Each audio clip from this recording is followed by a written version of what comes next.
Universal Chicane, has there been a change? Oh, there's been a change again. Hutchinson and Steve back to third as they come up. From the Northwest 200 in Northern Ireland to a ride up Hardknott Pass in the Lake District, I had started Biker Britain, a passionate journey of discovery to see what makes Britain's bikers tick, what they tune into and what turns them on. I was off to that mad day of all mad days, Mad Sunday. Yeah, I'll be going crazy at Ireland. I know what we're going steady. I'll be going absolutely crazy. As fast as that bike will go, I'll be going. And it was only a matter of time before the madness began. Well, I was obviously told there was no speed limits coming over the mountain. See a policeman, basically you're able to obviously stuff him basically. Turn around, say I'm driving like a lunatic and slow down. Biker Britain is about a sport and a hobby that goes beyond the ordinary and celebrates the most amazing heroes as well as devoted day-to-day bikers alike. Suddenly, motorcycle world travel is popular, increasingly part of the biker lifestyle and not just part of the biker mythology, because in principle, everybody can do it.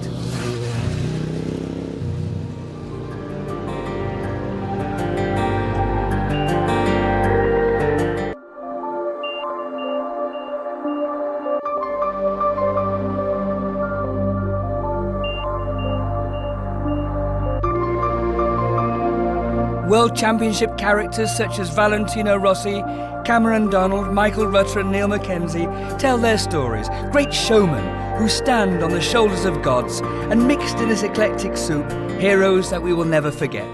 Liam, I don't race for Robert Dunlop, I race for the Dunlop name, you know, and the legacy that Joey has left behind. I'm sad to report that I stood at that bit of ground out in Tallinn the day before my son was married. It was very important. If I was going to Tallinn, I was going to pay my respects to the great man himself. I think we all appreciate what he did in the world. At the Skerries north of Dublin, Australian Cameron Donald was being hailed as a Valentino Rossi of the real road racing world. A lot of people in the crowd will probably say you'd have to be nuts or mad to ride a circuit like the street circuits because of the danger involved and the risks and whatnot. Riding on these great roads, it was impossible not to be in love with motorcycling. I loved the rebelliousness of it all and that everyone could be their own person, doing what they were best at. Like urban street fighters personifying the motorcyclist as anarchist.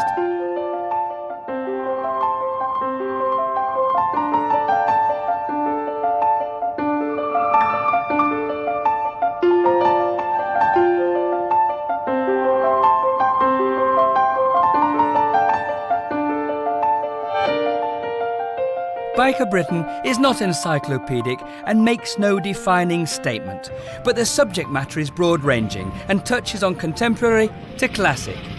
Owning a motorbike is like owning a dog. Everyone has a different favourite, and eventually you start to look like it. Biker Britain explores in detail some of the great showmanship of British motorcycling, such as the Wall of Death.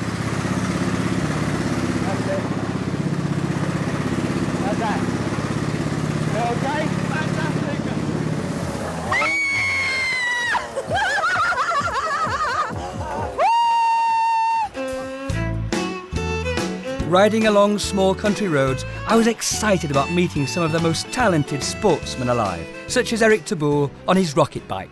5,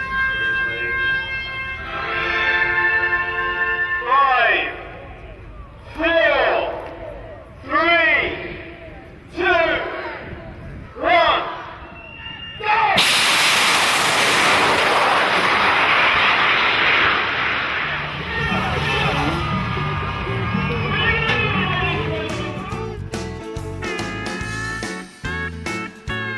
There were other wonders to unearth, including John Winthrop's eponymous crossbow calendar, with its images of Beauty and the Beast. And there was also Louise Lim's more earthy approach to the juxtaposition of glamour and the motorcycle. And ordinary riders and professionals alike tell me what they think of Biker Britain. I like the freedom of being able to get on a bike, go where I want, whenever I want. Look how riders nod and wave to each other, and that community we've got where you can show up to a pub meet on a Wednesday night, not knowing anyone, and by the time you leave you've got 10 friends, and I think that's a massively important part of British biking culture. On the top of Hardknott Pass, I got out of my tent in search of that first adventure.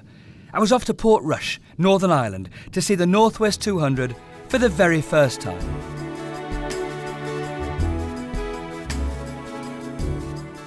There were bikers everywhere, and at Giant's Causeway, they were combining their love of watching racing with their love of riding their bikes. Can anything be more enjoyable than sitting beside your bike in the sunshine, enjoying a pint, watching other bikers riding by? Motorcycling is addictive. It's a natural high. And after a lifetime on the road, you're not happy unless you're near your bike or you can see one. It sure is a weird kind of fetish, and for us bikers, the leather, the metal, the speed, and most of all, the camaraderie, it kind of flags up all the things that really matter. I love it, absolutely love it. Wouldn't miss it for the world. I think it's one of the best kept secrets around. Fantastic place, nice people, and some fantastic scenery. It's different with being road racing instead of track racing. Track racing, they just go round and round and it's just for speed. Whereas for the road racing, they have to be, well, thinking on the feet, thinking on the bike all the time. It makes it more exciting. I've always been into bikes, and I think with engines and that, because they're fast and you feel free, free on them. You just feel as though you're the king of the road.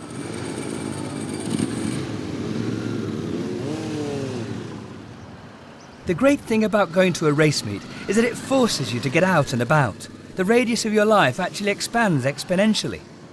I went to the rope bridge earlier this morning and been to one or two other places round about. People are really friendly and the racing is fantastic. We keep coming back and having a good time each year. As a biker, you actually get to places. The coastal scenery at the Causeway is astonishingly beautiful. The majestic cliffs and inaccessible bays combine with myth and legend to inspire you. But if you peer deeply into this breathtaking landscape, you will find echoes of another reality.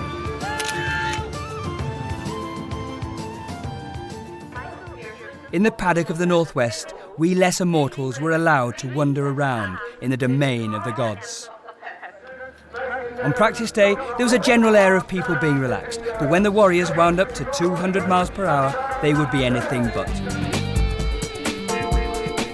The HM Plant Fireblade, ridden by 11 times winner Michael Rutter, was wheeled out of the team compound.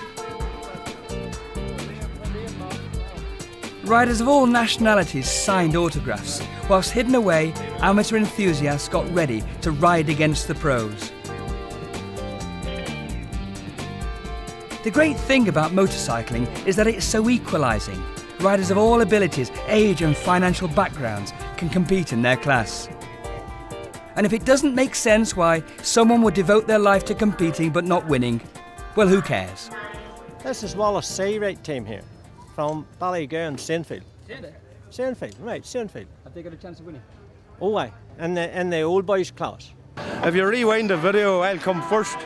Attention paddock, this is the call for the 125, the 250 and the 400 to the world area, please. The 125. Thumbs up, Northwest 200, best place in the world. The magic of the Northwest is the whole lot. Blue skies this week especially. Lots of beautiful girls walking around. And bikes, what more does anyone want? I come here every year. I'm here for maybe 7 to 9 days every year. Why? Just motorbikes, the buzz, well, just the atmosphere. Never miss it.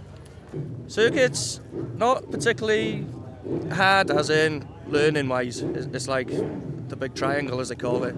There's 3 big straights. If your bike's fast, pretty much you've got half the battle cracked. Well, I follow up all the road racing, but this gives you you get the full week out of this instead of just 2 or 3 days. The reputation's really good, and every year it just seems to get bigger and better. And as you can see, if you walk around the paddock, you know, the size of the trucks, the big teams. You know, you're getting some really big names here, like Superbike lads, and they're like the cream, the cream of the crop. You know, you got Rutter, McGuinness, Ian Locker, Platers here. If you go up to the bigger trucks, like their layout is out of this world. You know, it's next to nothing. But this is the other 90% of the padded. Michael Rutter, nicknamed The Blade, 11 times winner of the Northwest 200, has achieved 201 miles per hour along University Straight, and with 6 victories shares the record with Ron Haslam for winning the most Macau Grand Prix ever. I asked people in the know what they thought about the racing. Coming to Ireland, you know, they just make you so welcome. It's just a great place to be and fantastic event. I like the people and like the area, just and the challenge of the race. It's an endurance race as far as we're concerned. We use this here for setting the bikes up for the TT, which follows in a couple of weeks, and just like the place. Still atmosphere and fast straights, and being on a road circuit, a bit of a change to riding around the British Championship. Northwest 200, you know, is probably the highest speeds you're ever going to get it to in any motorcycle race anywhere in the world. Ride a motorbike around the Northwest 200 or the Isle of Man, you know, it's a hell of an experience. Gives you a bit of a buzz, definitely, especially like when you get up to 201 mile an hour, what we've done a few years ago. It's good, something completely different. I think it's a challenge. Like, why did men join the Air Force in the last war to fly Spitfires and stuff? They have to do it, simple as that, and I think racing's the same. It's in your blood. You just have to be a man in a million to ride this kind of stuff, for to come from here and go to the TT. There's circuit riders, you know, but road racer is just something different. It's I couldn't actually explain what you need, but you need to definitely have nerves of steel for the ride. I like this place. They're just different men. Determination is definitely a big part. Now you do get the odd gifted rider, like it just comes natural to him. But if you get both the gift and the determination, you're on a winner, like, for sure. Wizard of Oz Cameron Donald is surely one of the greatest newcomers on the Royal Road Racing stage. Accidented, but still ready to ride. The other riders were getting ready to get to the start line, and favourite Michael Rutter was expected to win once again and looked easygoing and relaxed.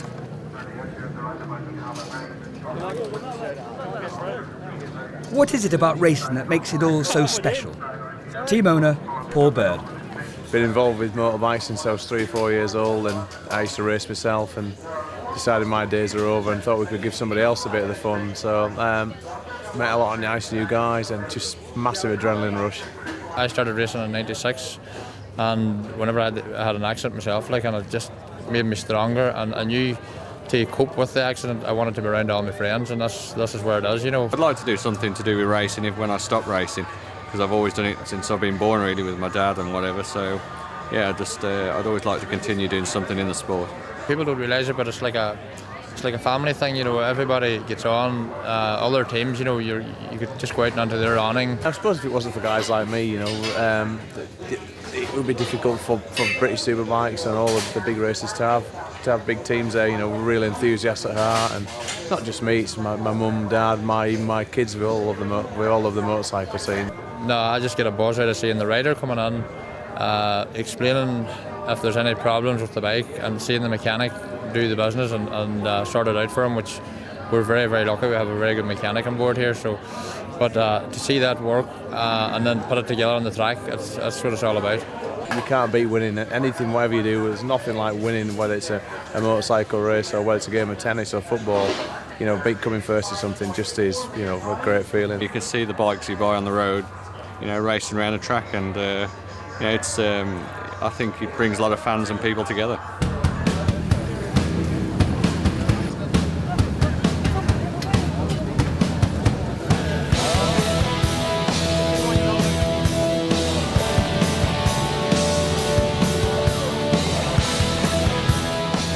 Motorbiking, it's the biggest event in Northern Ireland outside the Ulster Grand Prix. A major tourist attraction, brings massive number of people to the area. It's a phenomenal event. Everybody comes year on year and they love it, and they just keep coming back for more. It's one of the few occasions where you can actually get very close to the riders, see them on the open roads where normally you're driving your car or your motorbike, and see what these guys can really do. It's awesome.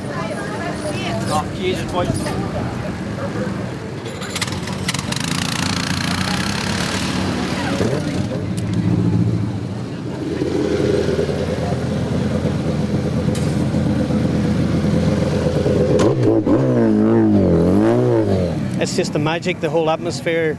It's a week-long event. The ambience, the people. We're really friendly people over here, and it's great. The uniqueness is the people, the closeness to the people, the fact that everybody seems to care about everybody else. No matter where you go in the world, motorcycles seem to be a family of its own. Michael, that battle you had last year with Steve Plater, can you have another one again this year? Yeah, probably will be, and a few others.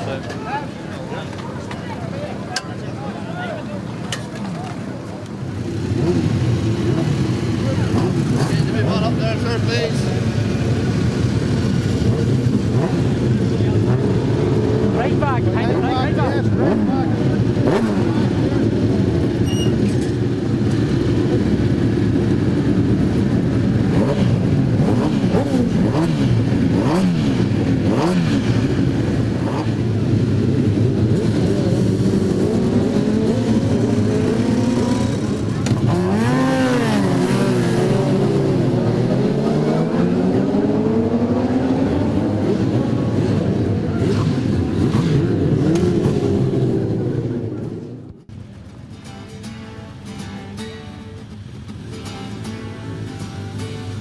Whilst the racers got on with their practice session, the rest of us made our way to Joey's bar.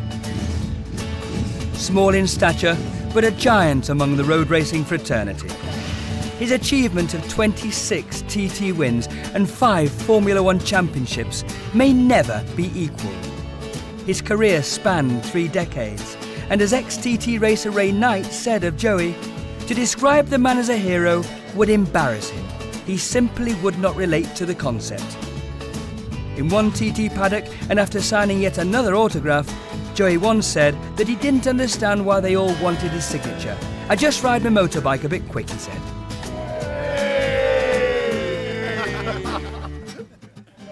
Crowds gathered for the start of the big race. It's hard to explain the hold bike racing has over the people here.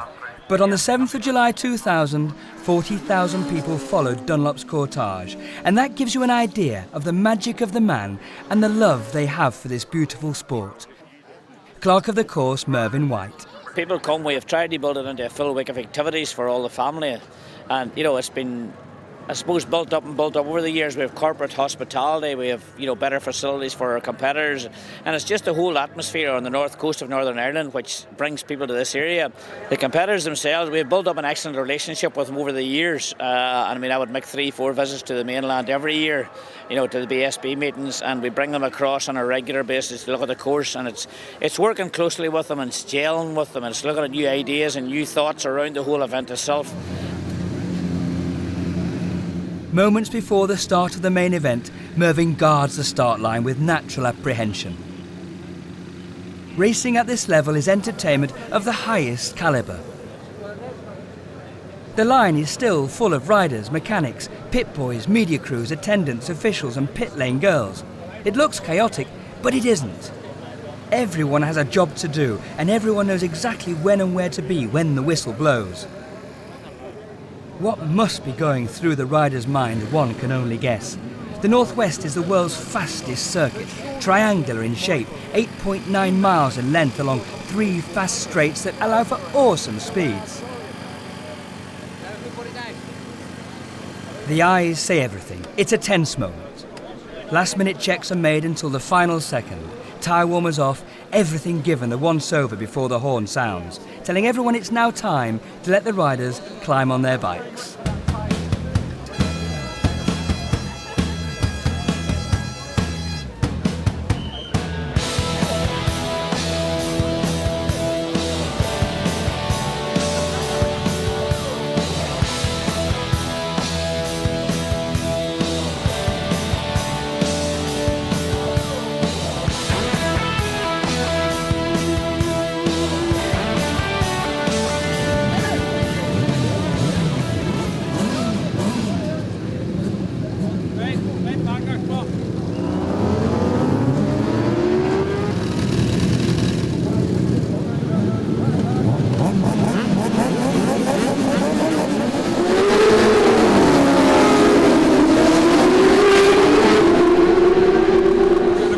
Has there been a change? Oh, there's been a change again. Hutchinson. Anstey back to third. as they come up Juniper Hill. Ian Hutchison it is who leads, and Rob Frost in the second, with Anstey in third place. What a race this is. So Seeley in fourth place, Frost in third, Hutchison second, and he's going to have to try and catch the man of the meeting so far, who's Bruce Anstey. Anstey and Plater vying for that honour of man of the meeting, according to 2 wins each. Can Anstey make it a hat-trick?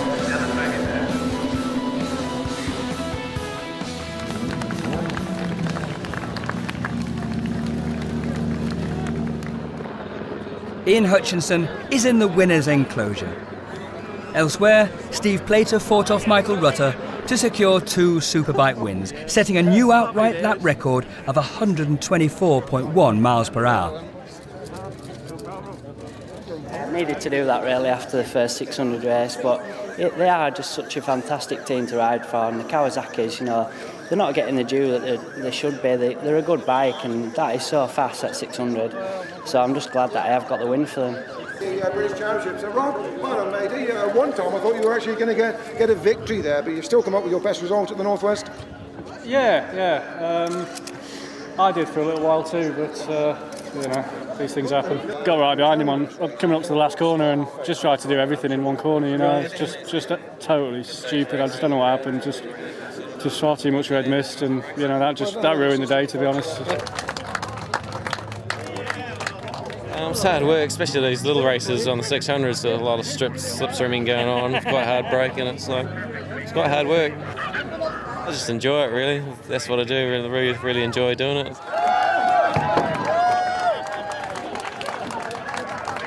Well, I think today has been one of the most wonderful Northwest 200s we've had in many a year. We've seen Steve Plater break his duck, and Steve Plater, who was really so unlucky last year that he just got pipped on the post by Michael Rutter. He has dreamt about coming back here and getting a win. He's not done it once, he's done it twice. And without exception, every race has got a wonderful story to tell.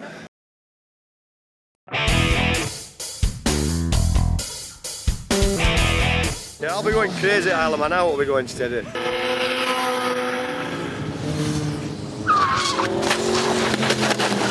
Well, I was obviously told there was no speed limits coming over the mountain. You're not used to being on camera without proper board, are you? Get out, shot.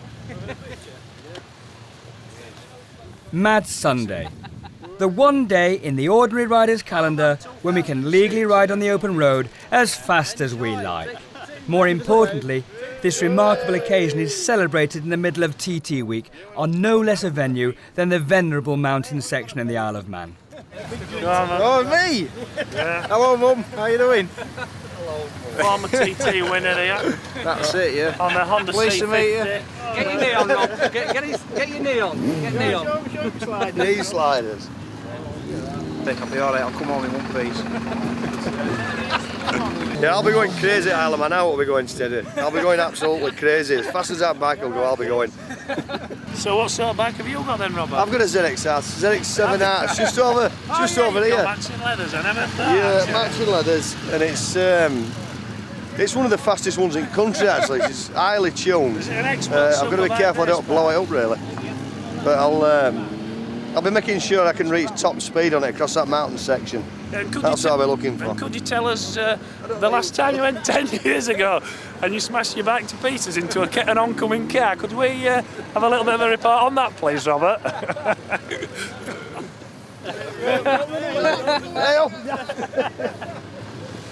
In his face. Let me get my helmet on. Police will recognise me.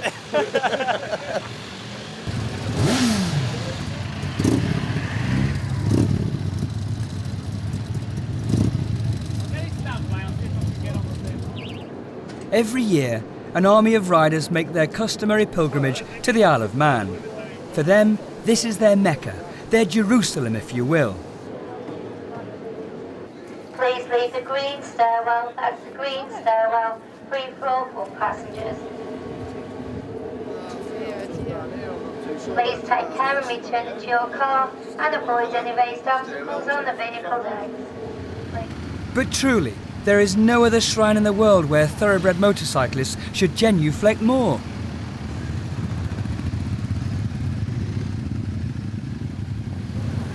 We're here at last. Isle of Man. 206, please. At last, I'm here. Get ready. I'm here now. For it's on a small bit of rock somewhere in the Irish Sea from which heroes are carved. Because it's really good for the economy, but also it's a really, really good fun party time, and it's everybody really is into bikes, and it's fun. There's never any hassles, no problems, and the machines that come over are absolutely awesome. Look at this. There's 100,000 people here with exactly the same things that I want to talk about all night. Everybody's got the same thing in common. You get this many football fans in one place, you've got to fight. You get it over here, you've got to fight. Brilliant. Where do you get as many bikers in one place? You don't, do you? No, it's brilliant, brilliant. I just love it. So, brought Derek over because somebody was good enough to bring me over in '78 to see Halewood. And I thought, well, I'll put something back, so I'm bringing him over. It's like I'm the ultimate kind of biking crack dealer. I brought him over, now I've got him hooked, so he's going to be doing it for the rest of his life, you know. That Sunday is really, really important because it's a case of it allows the bikers the ability to have a go for themselves in a safe environment, because they close a section of the mountain road off and control it in a way, but it gives them that freedom. You have the ability to, if you want to, let your bike go a bit, loosen off some cobwebs and actually feel the passion of the whole event.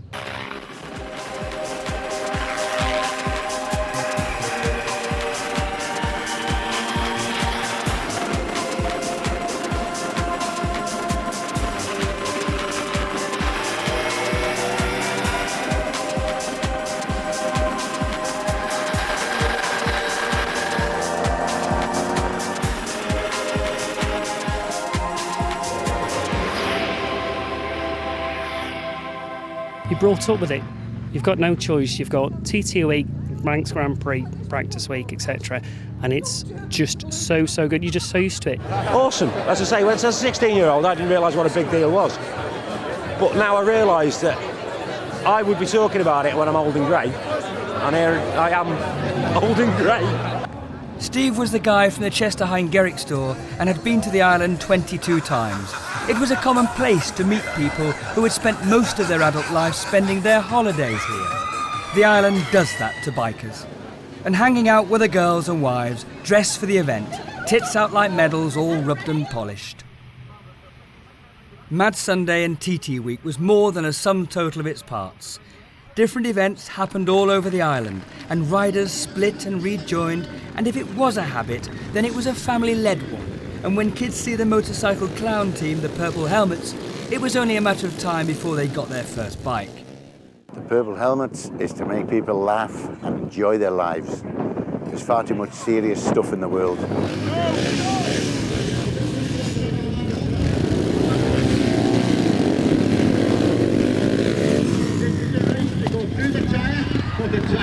It's Mr. Rotivator. Exercise while you ride. Couple of nights.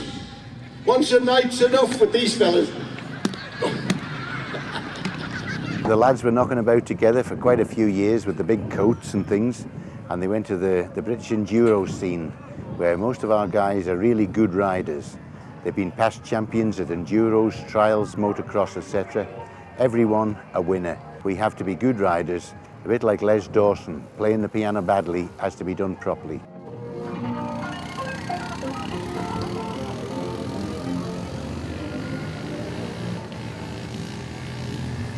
The Honda 90 is the best motorcycle ever made in the world. It takes this horrendous treatment that we give them. We throw them on the ground, we throw them in lorries.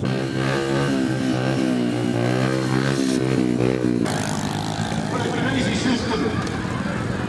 This is the quick mount system.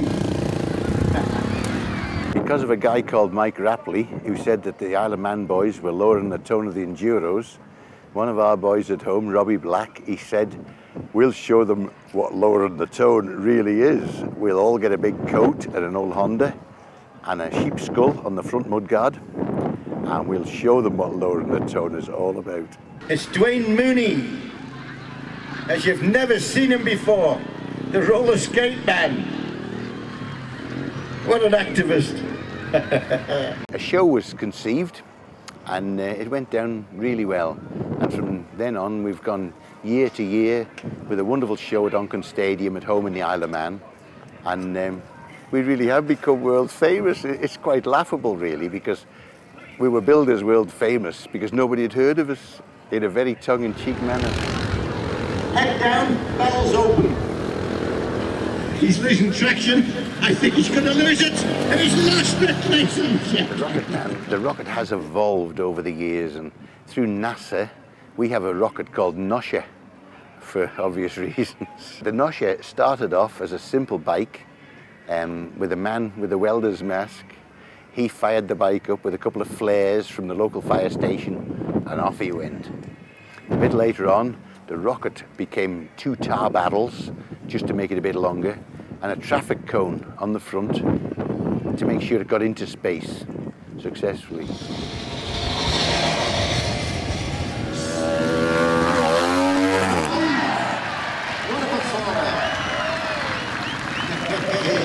See, most of our acts, the jousting, the man on the piano, it really is 2 fingers up at the establishment.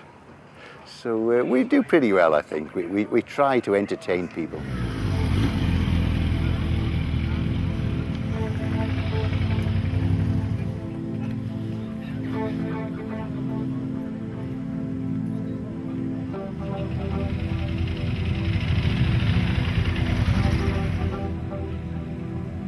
We had a bike round yesterday, and we were trying to go over the mountain, to have a ride over the mountain, like.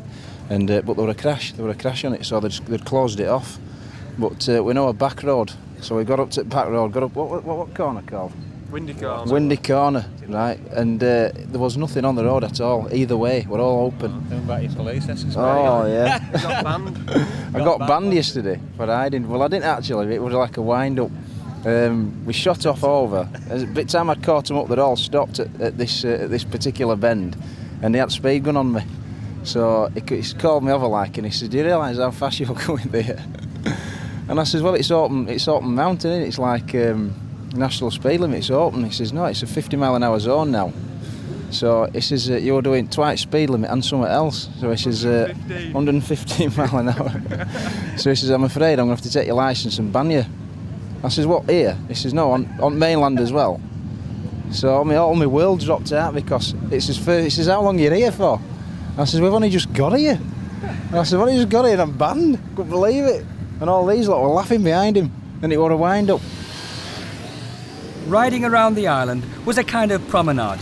There was something quaint in the way everyone looked at each other's bike admiringly. If you had a bike during TT week, you were somebody. And in a drab week of black and white, there was naught wrong with a bit of colour.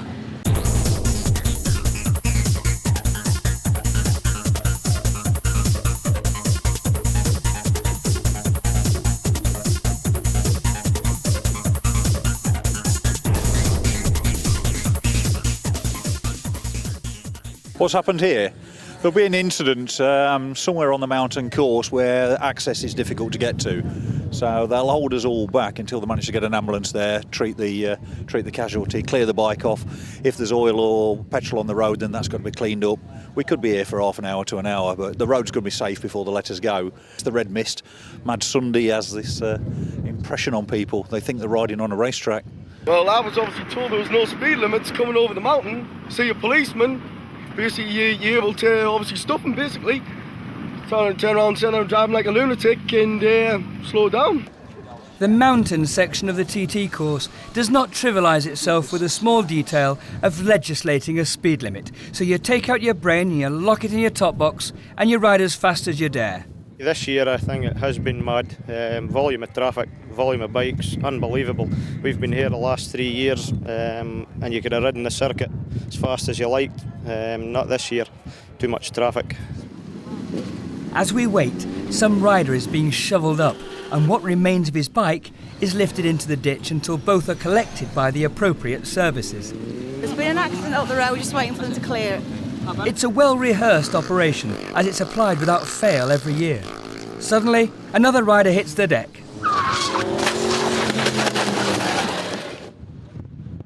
Quite often, riders don't actually die, and much of the concern is to do with making sure the road is cleaned of any remaining leaked fuel. riders quickly bunch up to form a line across the road, irritated and relieved in equal measure, secretly acknowledging their own good fortune.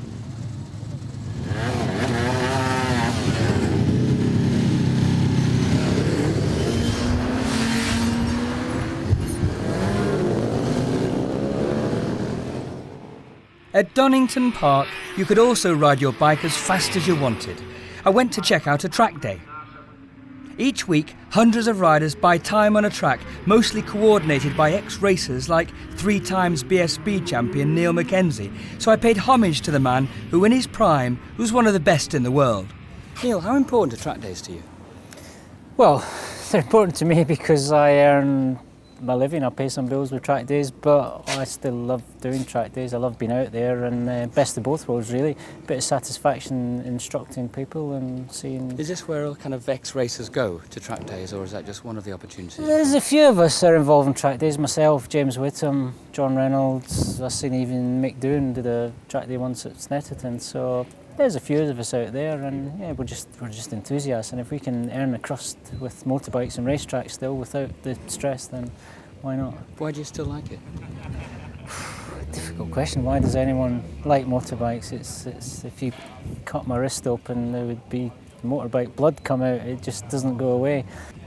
Yeah, what is it that makes you good at it? That essential ingredient? Because I've asked a lot of riders like this, like Cameron Donald and Michael Rutter and and Robert Dunlop, and you're in that category. What is it that makes you good? I've often wondered that. I know certainly through my racing career there was a lot of riders out there with more talent than me, but I know that I was working harder at preparation, physical fitness, just being focused. So through my racing career that helped me.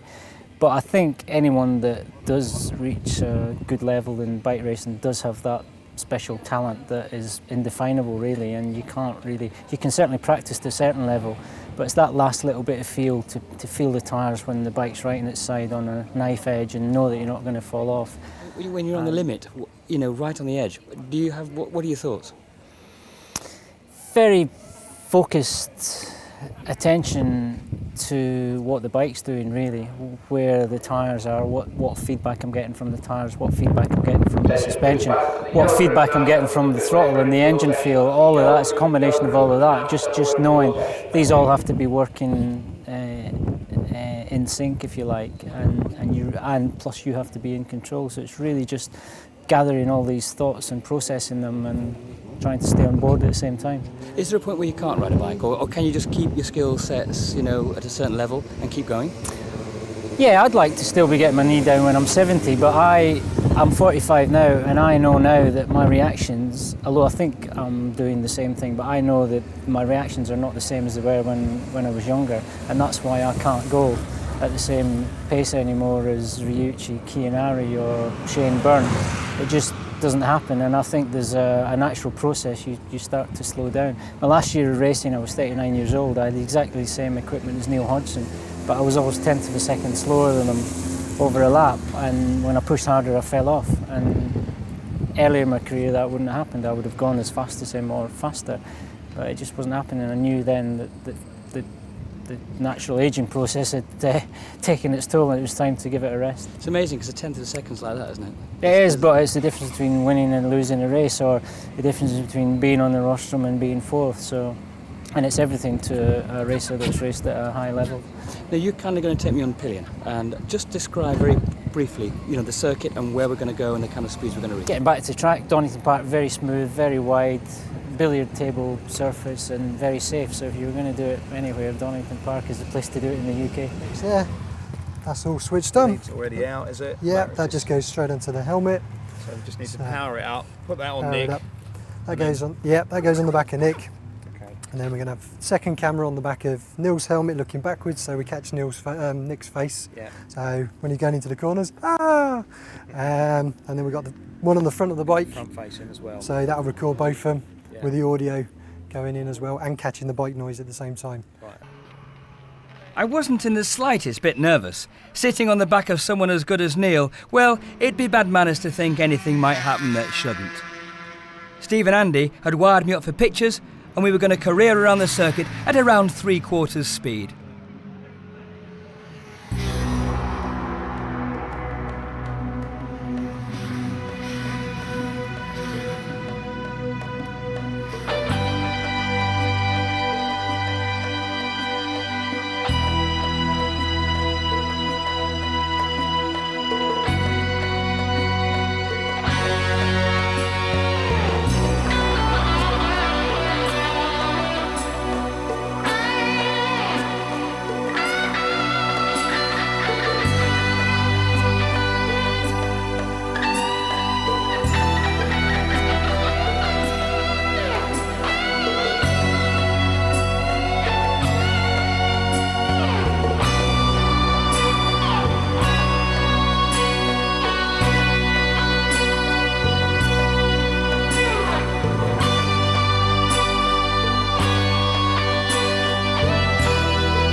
At the 8th round of the British Superbike Championships at Alton Park, fans in their thousands gathered once again for a spot of hero worship.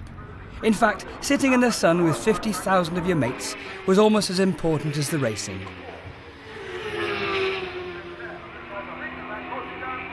In the paddock, the usual litany of tasks were being repeated, and it was there that I met organiser Tony Partis.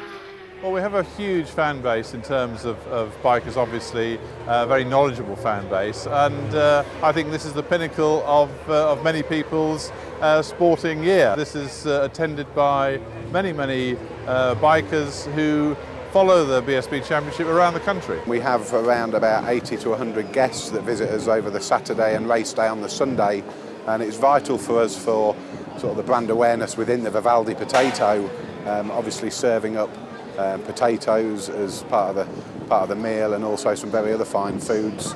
Hospitality within Vivaldi racing is very important to us, obviously to taste the product and to take on board the thrills and spills of British Superbikes. It is a world-class championship in terms of riders, machines, but in a national championship venues.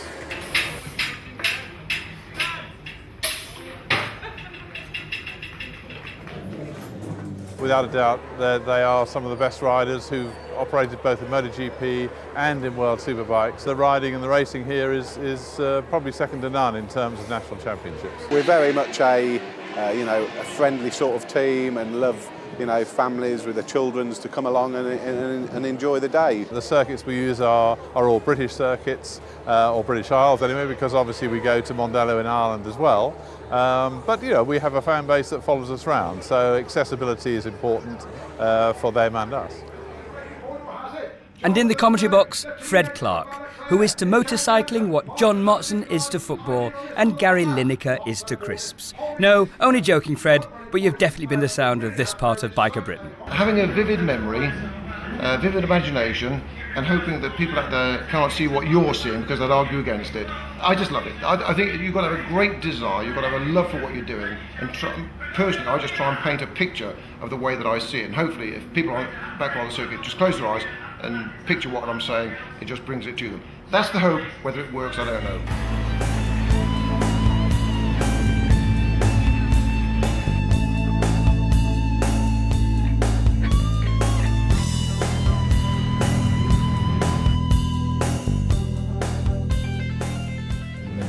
I've had a passion for motorbikes since I was 19 years old, and I just wanted to be up there with the action, meet the riders. What qualifications do you think you need to be a grid lane girl?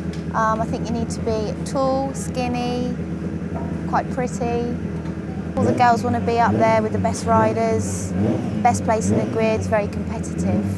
What do you think about the relationship between girls and bikes? Girls and bikes, men love it. They love the girls in the short skirts and the no clothes on.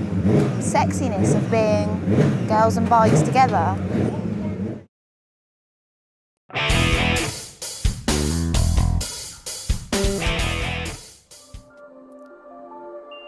Biker Britain is all about the versatility of the motorcycle.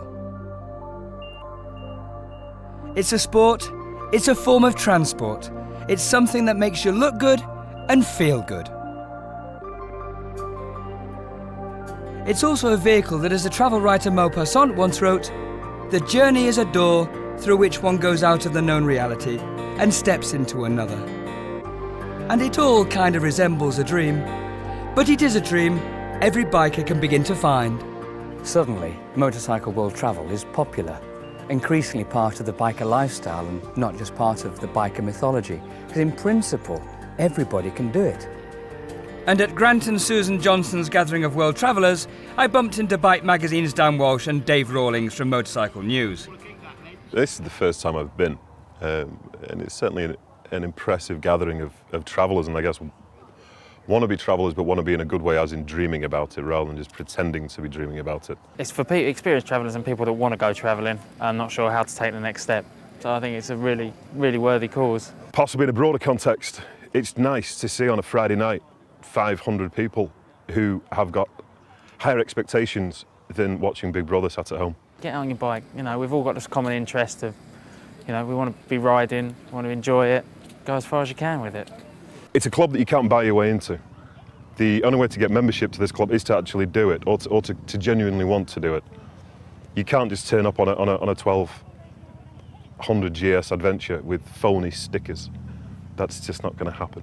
Your bike's there for a reason. Get out on it, go wherever you want. And this event gives you the capabilities to do that.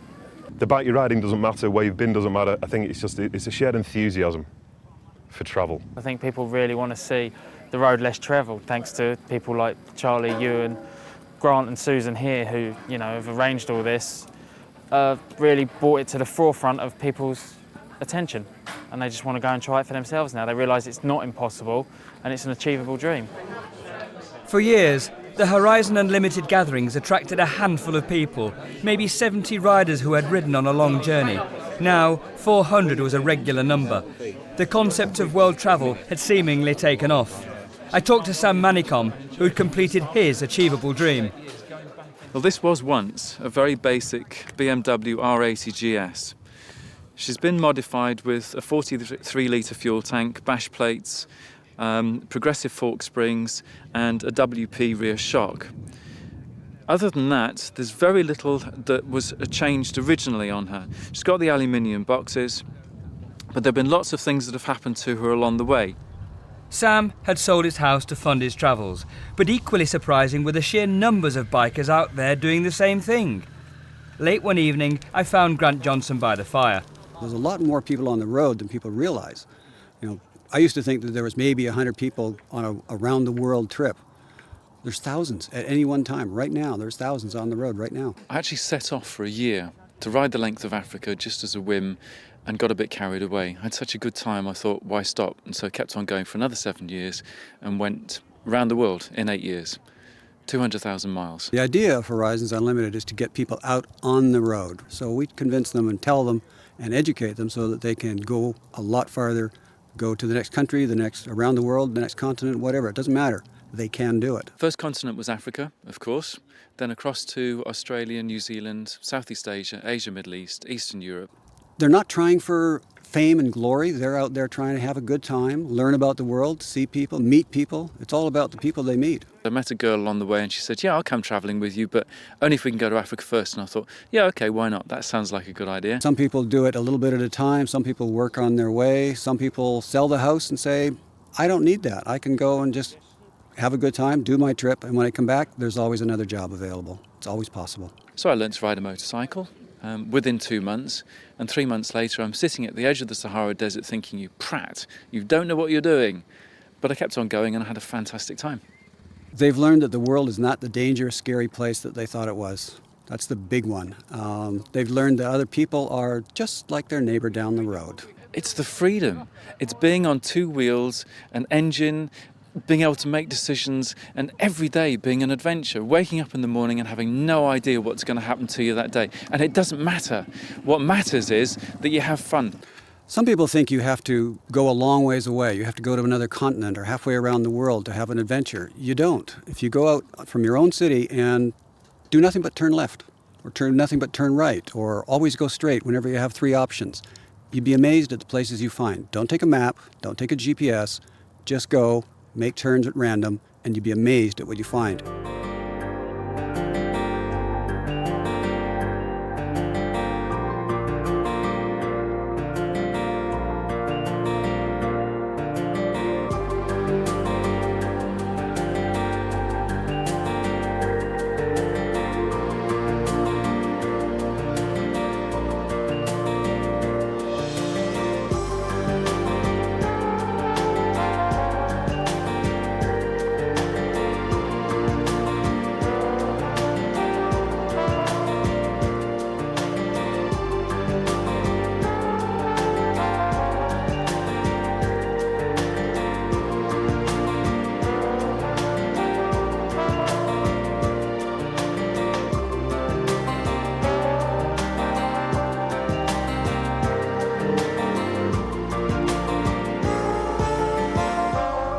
I had, of course, also been travelling for a long time, so knew what motivated people like Sam and Grant, and the many others for whom being on the road was more than just a dream, but a need.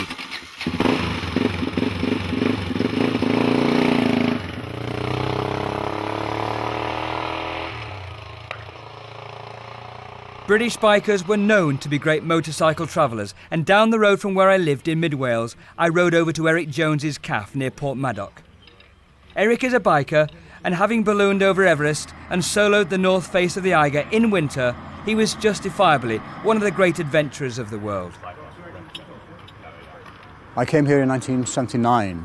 I was a climber, and I've been coming here climbing since, well, the early 60s. And I happened to come down on a visit. I hadn't been here for 12 months, and it was up for sale. And at that time I was living with an American lady, and we decided this was the place for us. We had thought of taking groups up mountains all over the world, like trekking groups. I took a group of Americans up Kilimanjaro, didn't like it at all, and decided I wouldn't do that. And it was just really a coincidence that the cafe came up for sale about the same time. And I've been here ever since. Even if Eric hadn't biked around the world, like all great adventurers, he had a biker's way of thinking. I mean, I've always been a biker. Biking was my first love before I started climbing. And although this is mainly a climber's cafe, being at the bottom of the cliffs, you know, we do get a lot of bikers here. And over the years, you know, knowing that I'm a biker has become more popular.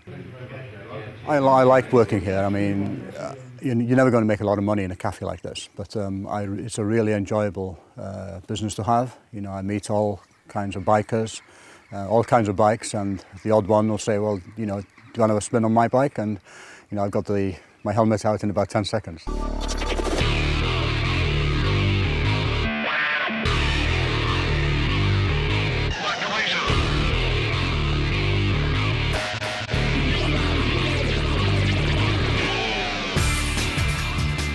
I'd been a professional adventurer for 26 years, and for me, it was a way of earning a living, it was a way of life.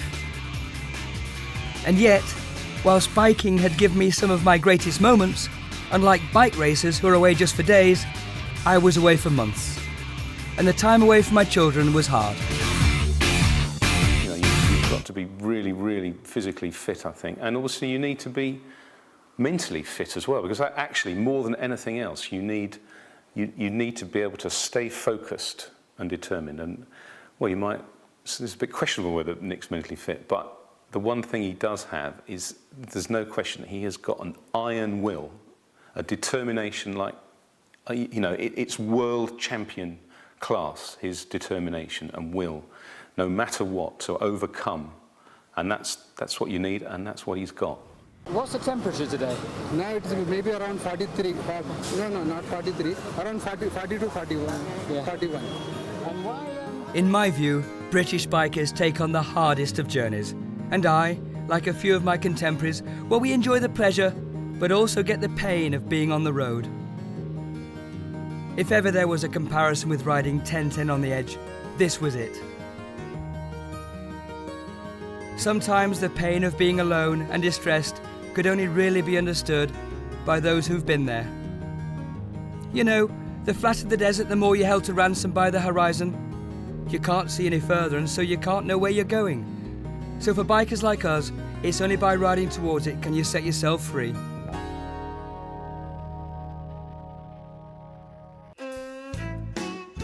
My next port of call was a meeting with a man who has been credited with starting the contemporary craze for world travel.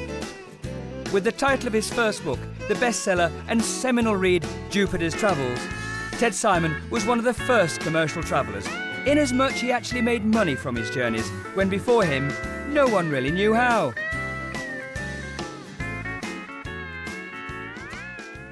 But you've been an icon in world motorcycle adventure. You really have for 25 to 30 years. Your name's synonymous with what a number of us do. Yeah. How does that sit on your shoulders? Do you like that iconic feeling? I really like to be liked. I enjoy being liked, and so it's nice coming to places like this where we are today, and to know that people are going to be nice to me and say nice things to me. I like that part of it, but I really can't think about it in a serious way at all. I just dip in. I get my kicks. They buy my books. We have nice conversations, and also they're all very nice people. But I don't have any sort of general sense of pleasing the congregation or no. I met Ted many years after I came back from my round the world trip, And I instantly really liked him. I found him a very sort of quietly spoken, very, very gentle man, which is what I liked about him. Did you ever think that that one book, that one major act in your life would resonate for such a long time? Absolutely astonished. 250,000 copies more has been sold. It maybe more. It was a best-selling, yes, maybe goes 500,000. It was a best-selling book, nevertheless, in many countries. And whenever anybody thinks about motorcycling, Jupiter's Travels comes up in conversation. Well, it's an astonishing privilege to have had that happen to me. I never intended it, and it's changed a lot of lives. I have a lot of letters, I have a lot of emails from people who say they read the book. I think he was very lucky to be there at the right time, really. I mean, he wrote a book at the right time before anybody else had. I did feel a responsibility to make this second journey and write about it, because I thought it was an extraordinary privilege to be actually in a position to go over the same ground 30 years after the first time. I mean, not many people could do that. And because I'd written a book that so many people have read, I thought, well, here's a really good chance to give them an experience that they couldn't otherwise have. 25 years ago, it was very difficult to find out anything about where you were going. In some ways, that was quite nice, because you really felt as if you were sort of breaking ground, and it was a kind of a real adventure. But in other ways, it was quite scary, because you had no idea what it is you were going into, because you had nobody to talk to, no books to read about it. Certain countries you had no maps. So it was just very, very different then. There was so much to write about that I started to concentrate on those things that had the most density and the most depth, and they, on the whole, they're not very cheerful things. You know, those are things to do with destiny and faith and belief and disappointment and frustration. I think it's easier now in terms of communications, mobile phones, emails, maps. A lot more people have done the trips. You can find out a lot more about what places are like, what countries are like, borders, because other people have done it. Why do you think the British travel? Why the British mostly? Well, for the same reason that I left England after the war, almost immediately. I mean, it's just that it's an island, and anybody who's got any sense of adventure at all would want to leave England. I think the British people do have a spirit of adventure, and a lot of British people do go off on long trips. Can adventure be overrated? Well, it can be overrated by people talking about it, yes, but not when you're doing it. You know, when you look at a map and you're wanting to get to that particular place, and then when you eventually get there, you're slightly disappointed? Yeah, no, I don't think that's. I think that's actually probably not the right way to do it anyway. Any woman that travels on her own, I really admire her, because it's not something that's always easy to do. I always try never to have expectations. I mean, I have hopes. I've always had this motto that the interruptions are the journey. The best things that happen are the things that happen as a result of something going wrong. Accidents, breakdowns, things, you know, things that put you in a completely unanticipated situation where you're forced into relationships that you would never otherwise have, and you have to understand you're forced to find out what's going on, and it's the response of the world to you in those circumstances. That's what creates adventure, I think. Not getting from here to there. You know, that's A to B is not an adventure. The next day, I left early and rode over to Donington Park. The charity Riders for Health were organising a Day of Champions, raising money for medics in Africa. With motorcycling, it seems everyone has a story, and I met up with one of the finest riders of his generation, James Toseland. I went from playing the piano to going into motorcycling, and you know, I'm amazed even today just how successful my career has been, and it's just been down to dedication and practice, and there's no substitute really for just riding a bike around the track and doing all the different things, sliding, the braking, the acceleration, and there's no substitute just for being out on the track and keep practicing. Pole position last weekend in Holland. Now, John, good to see you. Good to see you. We're not at home in California. What's going on?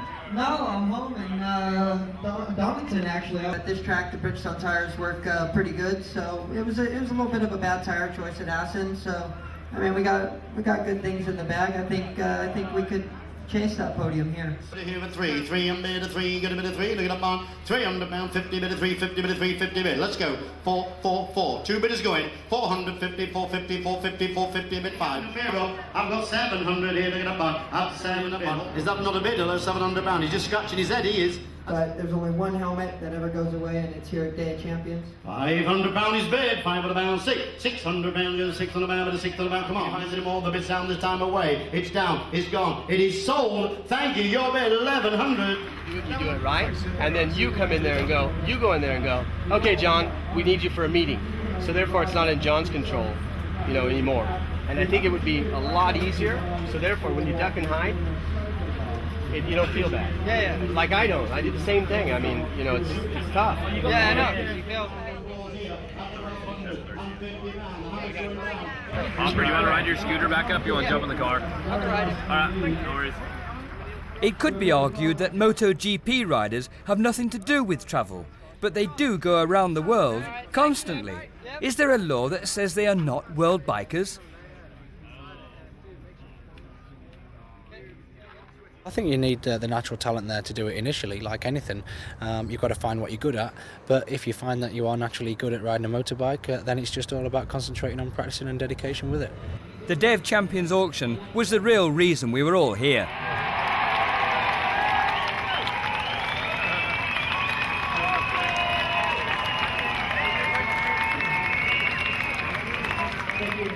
Rossi, I think with his father being so successful as a racer himself, I think he's got into it at such an early age because of his father. And you know, when you start that early and go through a really good career path like the 125s, 250s, 500s, and MotoGP like Rossi has done, you do anything for that length of time, and you could be as good as Valentino Rossi.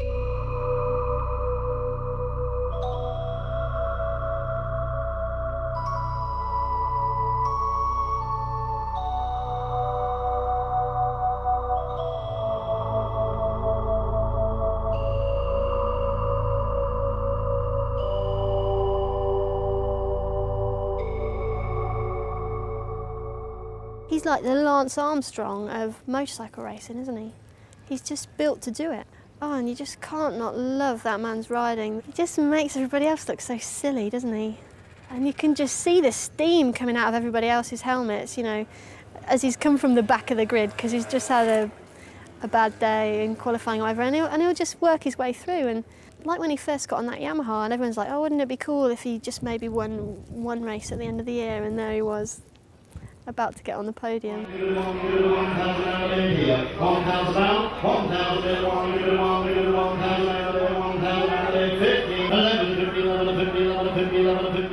I don't ever want kids, right? I don't ever want kids, but I'd have his kids. Because he's special. Think how fast they'd be. No, he's amazing. He's amazing. You just can't imagine what his life's really like.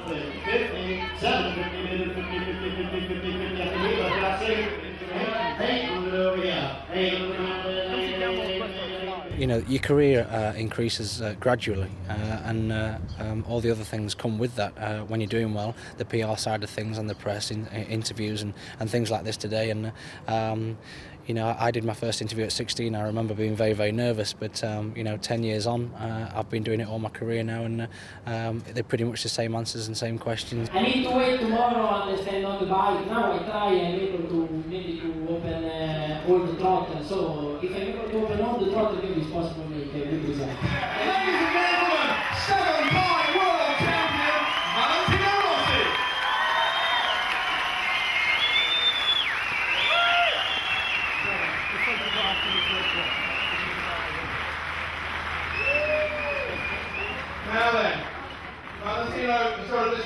still got a lot of Valentino stuff that he has autographed that we are going to auction here on the stage. Now then, look at this from 1996. We're lost. Look at this. Junior, stay here. Good stuff. Right then, 1997 World Champions. 1997 World Champions.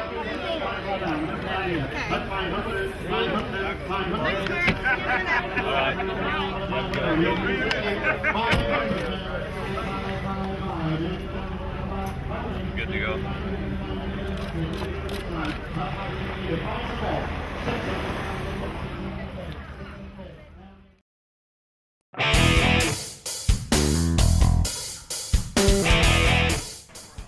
Skerry Harbour on the east coast of Ireland, a scene of great tranquility. Another day ends on one of the most beautiful little secrets, a little north of Dublin. Across the road, Joe May's pub waters the cognoscenti of real road racing. I'd heard all sorts of stories about the Scaries, the narrowness of the circuit and the speed of the riders and how close they were to the crowd. Rumour had it that should you not pull up your feet when they go past the wall you're sitting on, their helmets would hit your shoes. There was something breathtaking about the naked intent of bringing racing so close to the spectator. And other than the Northwest 200, no race in the world allows such proximity to racers at speed.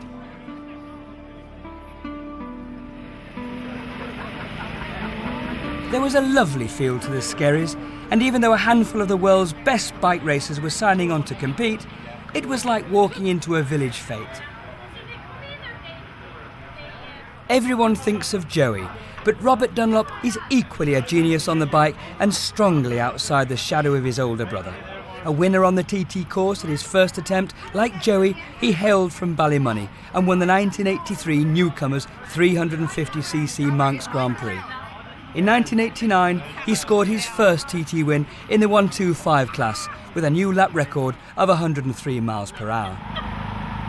We're like two pigs here. No. It's obviously not switched on.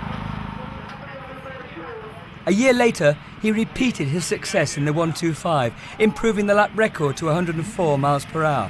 And again, for the following year, he scored a double victory and took the 125 race for the third year in succession with a record 103 and a new single lap record of 106 miles per hour. And so it goes on. He won at the Northwest and was surely going to win again at the Scaries. And there he was, in this tent, Robert Dunlop.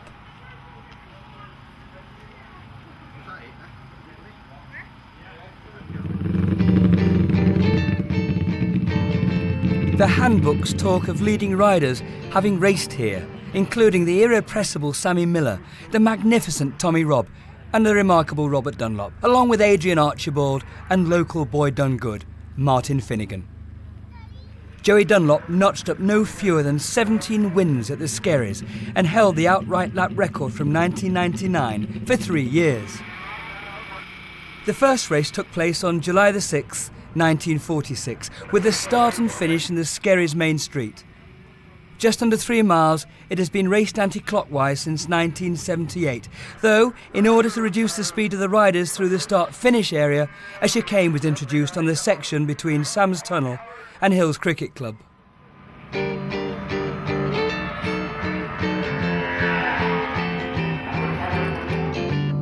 The riders come in like bucking broncos, warring gladiators on their metal machines. What propels a man to ride between telegraph poles and hedgerows at speeds that had outrun a small plane? I did not know, but they did. Time and time again, to pit their bravery and their wits against their destiny. Scary riders. People look at me and go, "Oh, you're a bit small to be riding a bike," but you look at Robert Dunlop and you think, how did he ride those Nortons? He's just petite, isn't he? He's tiny, and bless him, he's all like battered from all those crashes he's had, and it's amazing that he can still ride a bike, and he's quite an inspiration, really. The Dunlop family is not a small one. Alongside Robert, a partnership of the whole family includes son William and nephew Sam, son of Jim. I like it now, I must say. It's one of my favourite road races. The roads are a lot narrower and it's a lot shorter of a circuit, but it is quite hard, you know, because it's quite bumpy. It's got jumps and it's got wheelies, and the fact that it hasn't rained here for something like 35 years on the actual race day, you know, it makes it a great race, and it's quite close to Dublin, so you get very big crowds here. The Wizard of Oz has arrived. Cameron Donald started racing at 15 and soon became one of the fastest riders in Australia. Team managed by Yule Duncan Racing, he was here to beat local boy Martin Finnegan, an upset unheard of in recent years. I've always raced motorcycles, from motocross, speedway. I like all disciplines of motorcycles. I still race my dirt bikes, circuits with the road bikes, and then that's led me onto the roads. Local hero Martin Finnegan had won the event so many times, he virtually owned the trophy. I caught him in his trailer before the great battle with Donald began. Look at the TT, and why fellas like John McGuinness and all these top names want to come and do the TT. It's just a passion. The road circuits are just so much more of a challenge, so much more you against the circuit compared to a closed circuit competition. I think most road racers, and road racing, I think, is the ultimate sport. It's much more of a challenge as a rider to get a street circuit perfect because of the imperfections on the track, because of the bumps and the fences and whatnot. It's the ultimate challenge to try to beat the circuits. At Hills Cricket Club, the atmosphere was simply great. Steaks were barbecued in the car park while beer flowed on the lawn. The local townspeople are passionate about the event, and even though it usually clashes with the British Grand Prix at Donington, the Skerries crowd wouldn't dream of going. They say about racing around here that time is just a statistic, but pure road racing is a way of life.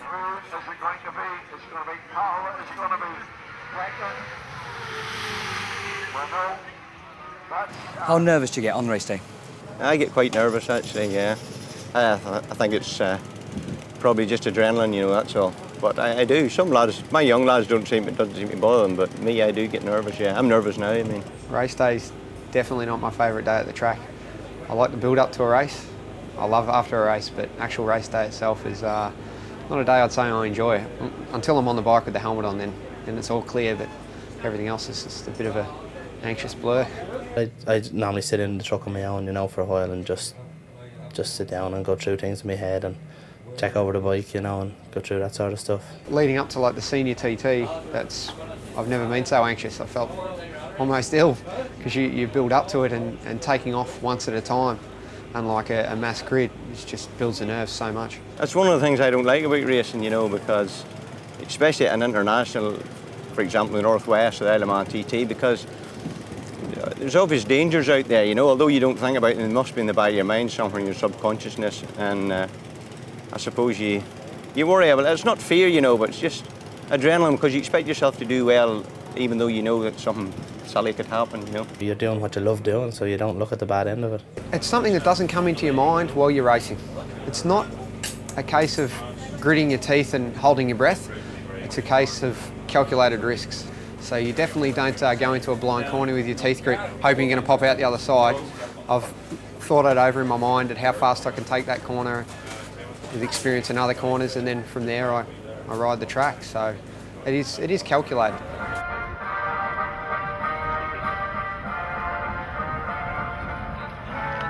Attention paddock, here's the grid for the grand final at the end of the day. Front row, 86, 13, 10. Second row, 45, 71. Like Rossi and his dad, Rutter and his. Robert, William and Sam Dunlop were on the line together, a great motorcycling dynasty.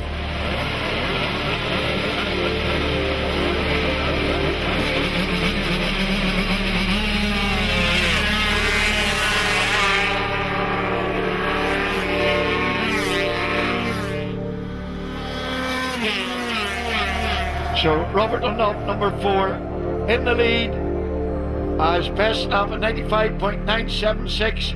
Mark, will it be Robert Dunlop? Will it be Mark Curtin, the new lap record holder? when they thought he was beaten. Joey pulled the finger out and lifted that lap record on that day to over 105 miles an hour. Not bad for an old man of his age at the time. Younger than me, of course. Everybody knows about Joey. I mean, how do you put that kind of thing to the back of your mind? What's the technique? I don't know. As I say, it's quite difficult. I'm not sure whether Joey got nervous or not. I'm sure he probably did, but some people, I think, can hide it better than others, you know. I think it helps.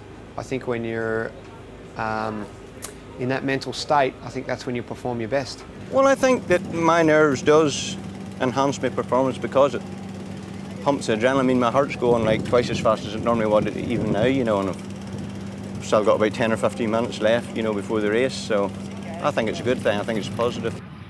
The paddock was open to everyone. Families gathered as girlfriends and wives looked on apprehensively, and children were carried on their dad's shoulders. You've got your sons, you know, racing. You know, if you're in a race with them, how do you feel if you're undertaking or overtaking them? You know, what do you think? I don't mind. I think it's good fun, you know, because they always give me a bit of stick because I'm obviously a good bit older than them, but I enjoy passing them, you know, because I usually lift my bum up and show them my backside or something. But it's all good fun. At speed on the circuit, what are you thinking about? What's that zone we all hear about?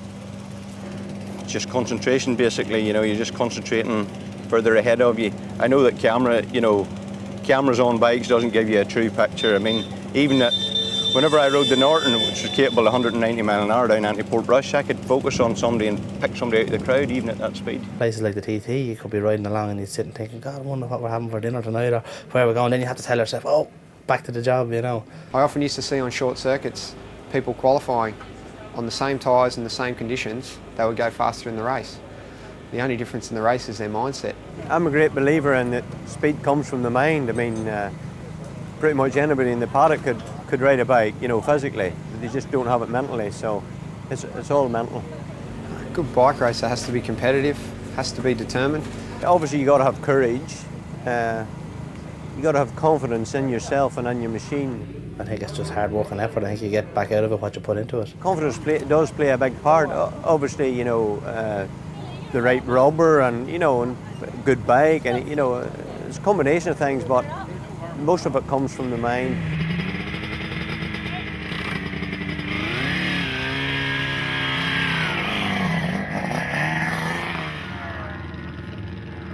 I asked Robert the question everyone perhaps wanted to know. Why did he do it? Name, I don't race for Robert Dunlop, I race for the Dunlop name, you know, and the legacy that Joey has left behind. I'm sad to report that I stood at that bit of ground out in Tallinn the day before my son was married. It was very important. If I was going to Tallinn, I was going to pay my respects to the great man himself. I think we all appreciate what he did in the world.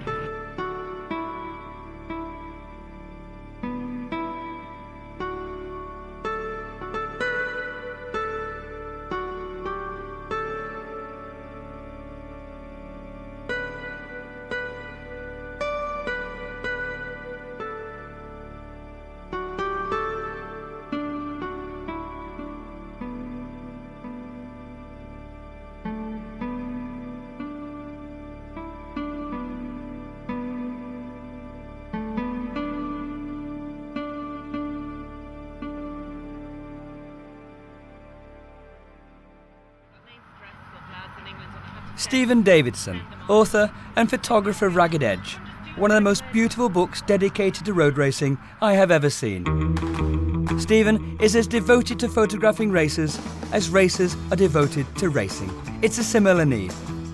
There could be no modern day sport without either of them, because history in the making cannot possibly exist if no one knows about it.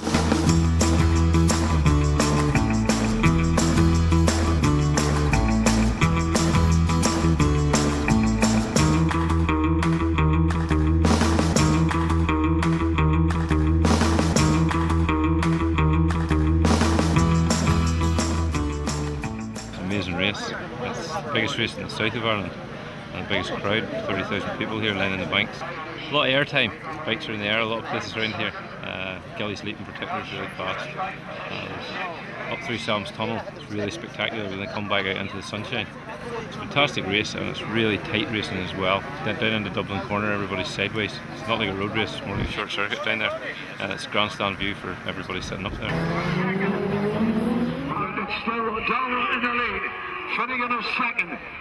As part of the Irish road racing calendar, the Skerries is an incomparable event and is effectively a mini TT. Comparisons with Gladiatorio Rome comes to mind. How can it not be when racing here is clearly about life and death? One of the great things is where everybody can be to watch. You can just, right beside the road, you're stupid enough, foolish enough, you could reach out and touch them. Sam used to pull some awesome wheelies here. He was killed in a race in the north at Corridor. But there's a plaque over here commemorating Sam. And the bikes come up through here. It's really spectacular on their side, front wheel way up in the air. Sometimes two wheels in the air, that's in the big bikes. Something else. Pure Scaries, pure scary. People say, oh, you must know it really well, but the small back road bit I'd never drive on a normal day, Like I haven't done one lap of the course till yesterday evening since last year's race. Martin Finnegan would be the local hero. He lives just up the road in Lusk. He was sort of born and bred within sight of the course. And he's a real expert. We've been driving around here every day, so he knows where he's going, he knows every bump on that road, and he knows how to get both wheels in the air over them as well. It's hard to get a handle on because it's something we just can't comprehend. Ordinary mortals can't do that. A lot of people in the crowd will probably say you'd have to be nuts or mad to ride a circuit like the street circuits because of the danger involved and the risks and whatnot. It's not something anybody can really understand unless you're able to do it. It's outside our realm of knowledge. I've been around it for a long time and I have no idea how the hell they do it. I think when you speak to the riders, they're the calmest bunch of sensible guys around. They've just all started off riding slow and got faster over a period of time, so going that quick doesn't seem that crazy to them. I think a big part of it is not thinking about what can go wrong, and it takes a very strong mind to be able to do that as well, to kind of figure the thing out that you're not thinking about what might happen, and you're able to do the kinds of things that they're able to do on a bike and these kind of surroundings with all this furniture, trees, telegraph poles, lamp posts, curbs, hedges, banks, it's all there. And I think they're able to sort of suspend that information somewhere and just ride the road. I find adjusting to the speed easy, and I put a lot of effort into it and a lot of practice into it. I think this is what brings it on. At the highest level, it takes a really special kind of person to be able to do that.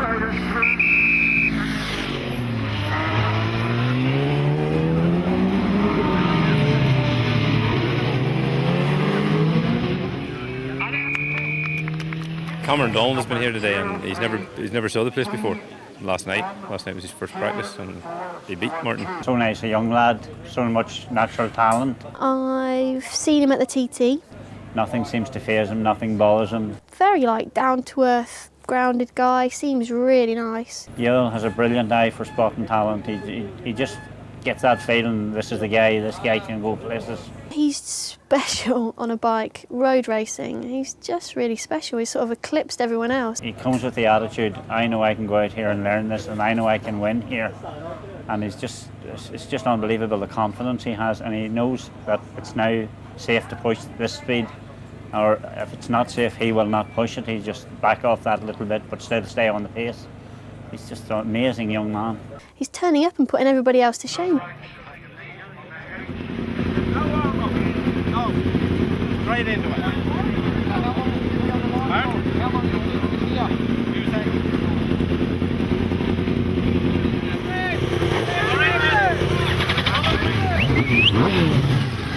Just before the flag, tensions are high. In seconds, the lads will be at 160 miles an hour before Dublin Bend.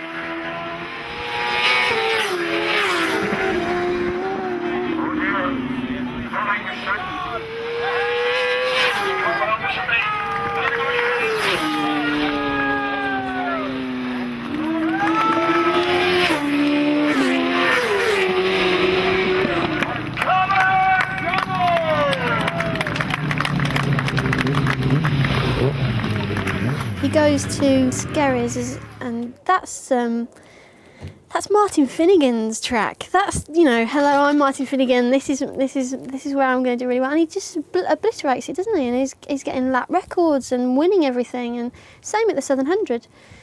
He was the first newcomer to win the last Superbike race of the day, and the last person to do that before him was Joey Dunlop. So what does that say about him as a road racer? He's very special. To know that you're the best, then you know, you got a psychological advantage on your fellow competitor.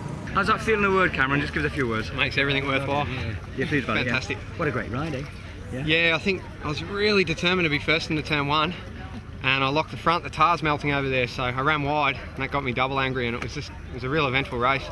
Got a few rocks and broke the screen, and so that makes it feel a bit faster when you're getting a face full of air, but it was great to be able to hold Martin off. Thrilled. Fantastic, well done. Thank you very Thanks, much. guys. Cheers. Come on, mate.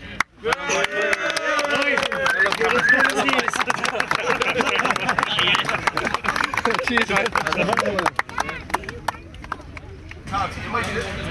Gordon, just a quick word, how do you feel about that? That was good, it was a really, really good race, and I'm happy with it. Cameron pushed really hard. I think the two of us had a good old battle and close enough race. Very close, eh? Yeah, but it was very hot out there too. The tar is melting really bad now, you know, so it was a really enjoyable race. Do you feel you rode well? Yeah, it was a good race, really good race. Any reason why you didn't just pit in? Just not good enough on the day, you know, just having the pace. Cameron's bike seems to have a little bit of the legs of mine, you know, but still a really good race. He's riding very well at the minute. But there's nothing in it, eh? No, not much in it, no, not much. But good race. Yeah, the race was fantastic. Got a good clean start leading to the first turn. I saw at the first hairpin that it was Martin behind me. Knew he'd be the man to beat, so I just worked hard at being consistent. Try to break him as soon as possible to get clear. Try to avoid any last lap challenges from him. You'll find road racing of all motorsports is probably the riders have the most respect for each other, you know. Everyone gets on really well together and everyone has a good fun together when it's all over, you know. There's no real rivalry. He had 6 wins on the trot until that race, so it was a little personal goal for me. It was going to be difficult to beat him anywhere. It would have been here on his home track, so that was a bit of a challenge for myself, but we're good friends. Can't say myself riding that long, you know. Robert, I think, is the exception to the case. He's a long time riding, and I don't think I'd like to race that long. I don't find it hard to be ordinary, you know. I come from a very humble background, never had nothing, you know. Financially, my parents were quite poor, which is something I regret actually. But they were, I think my dad was a millionaire when it comes to the love for his children and vice versa. Therefore, I just want to write the Dunlop name into history books for as long as I can, and hopefully my sons then after me, I'll keep it going.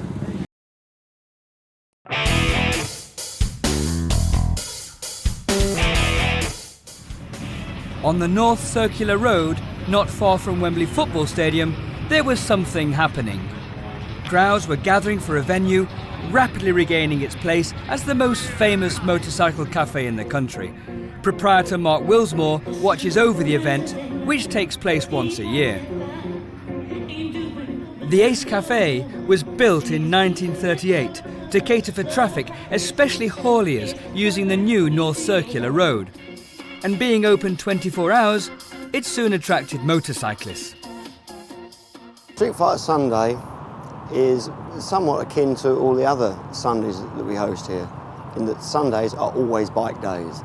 Different of those Sundays will have a particular twist, a motorcycling twist. Yamaha Day, Harley Day, etc, etc. Street Fighter Day is given over specifically to really what's a modern phenomena that's really started in this country, a style called street fighters, which I think is by and large born from dropping of sports bikes, fairing getting damaged, bars getting damaged, so then getting them back on the road with a minimalist look. No fairings, flat handlebars, and this has given rise to a whole new style of motorcycles, which has now born an aftermarket scene, a whole tribal scene with the clothes and what they do with those bikes, which perhaps I'd rather not expand upon what they do with those bikes, which involves invariably either a front wheel or a back wheel, and lots of smoke and lots of screaming engines. It's a very, very modern thing, and I think it's really the modern equivalent of ultimately the CAF racer. Street Fighter Sunday, probably one of the biggest events of the year down at the Ace CAF. Able street riders are taking control, and if it all goes to plan, which it should do, we're going to burn the place down. It's a sunny day and 5,000 bikers are expected to attend from all parts of the UK. Historically, a few wheelies are tipped up on the street, so the police were out in force. At the end of the day, we all do it differently and we do it on different bikes.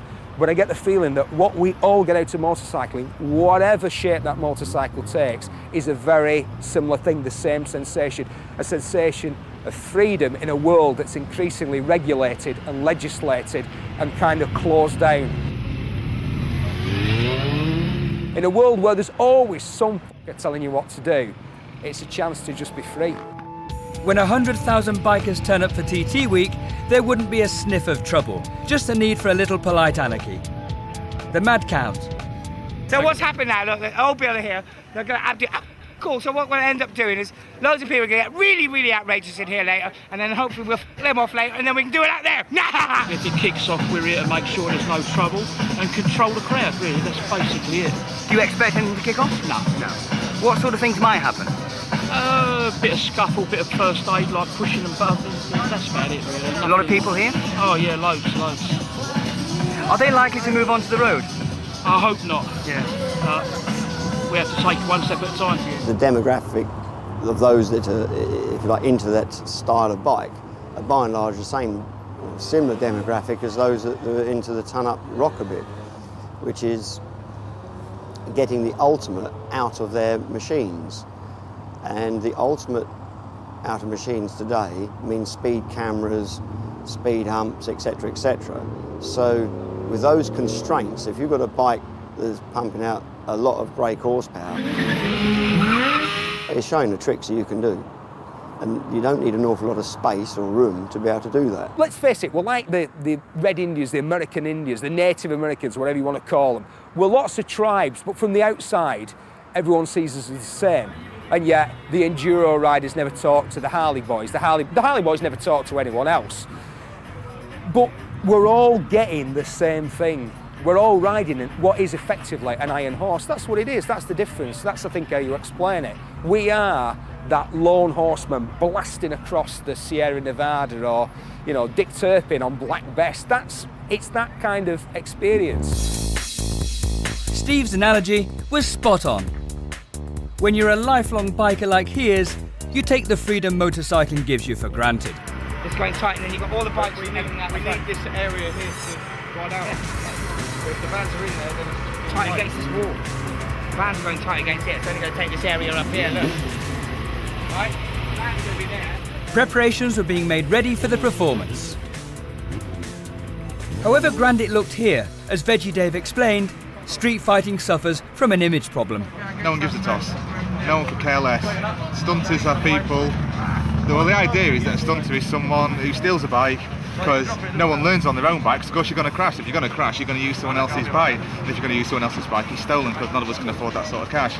We're now witnessing the coming of age, as it were, of a BMX skateboard generation who've now got access to two wheels that are extraordinarily powerful, extraordinarily light, and very responsive pieces of equipment. BMX and skateboarding is a thing of the past, and street riding is a thing of the future, and we're here to show people that and do what we can to educate. If you're a stunter, you're a bike thief, you're a joyrider, you're scum, you're in the same category as some Burberry cat wearing weirdo.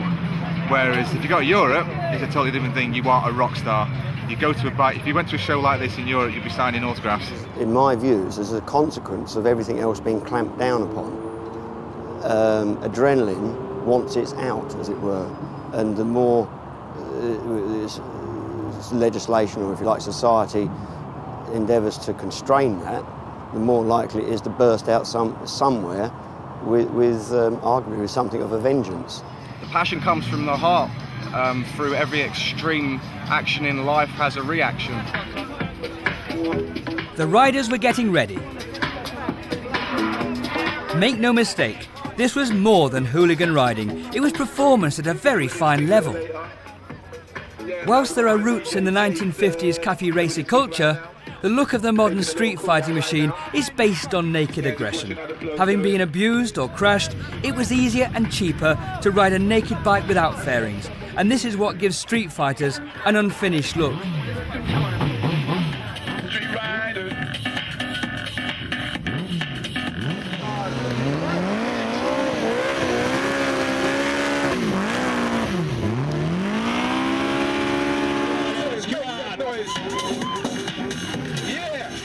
The only sponsorship I know over here, proper professional sponsorship, would be Kevin Carmichael with Triumph. If you go to Suzuki or Kawasaki or anyone like that, they just don't want to know, because they think it's an incredibly bad image and they don't want to be associated with it. I don't know whether rebellious is probably the right word, but it's more of getting away from the monotony of the stereotypical lifestyle that we lead. People coming into motorcycling on the whole come into motorcycling for fun, and guys 20 years old through to perhaps 30 years old, their understanding of what is fun will be quite different from my, kissing 50 years old, my idea of fun. I might enjoy watching something, but it won't necessarily stimulate me to want to go and have a go. No qualms about selling a bike that can do 190 miles an hour and you just happen to get a slight whiff of throttle and it's going to lift the front end. Don't care about that. Don't care about the fact that the bikes have just got to the point now where your average rider is just nowhere near capable of using a fifth of the bike's what the bike's capable of, irrespective of bikers' ego, which because they think they can, but they can't. So, well, that's acceptable, but doing a control wheelie in an official, organised show, no, we can't be seen to be condoning that.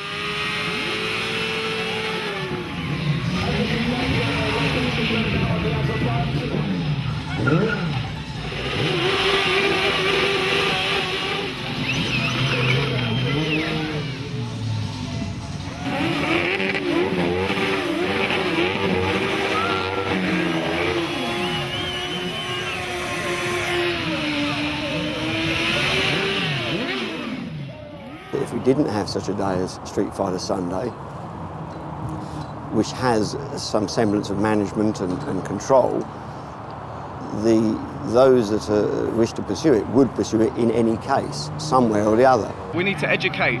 Without the education, there is going to be more deaths, more fatalities, more accidents, more injuries, more maiming. In my view, it's better out here than on some industrial estate that's closed for the weekend, where there won't be any telephones or first aid people. Biking culture is changing by the day, and we will change it more and more and more. The more that we do, and the more that we say.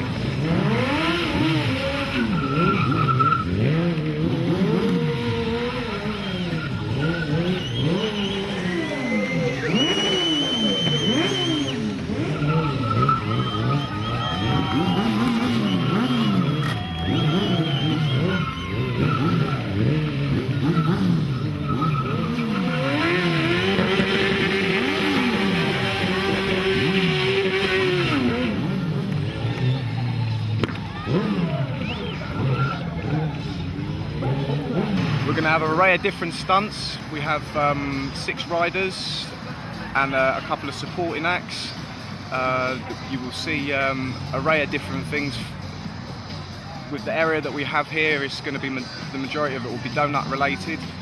We're going to have some fire going on, and just watch and you'll see.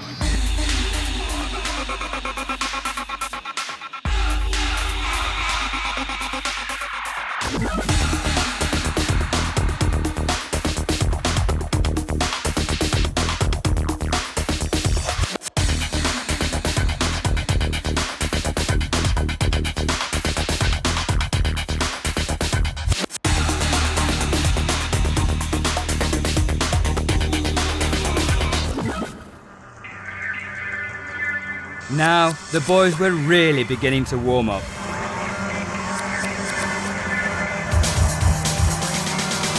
This was motorbike street fighting at its most peacock presence.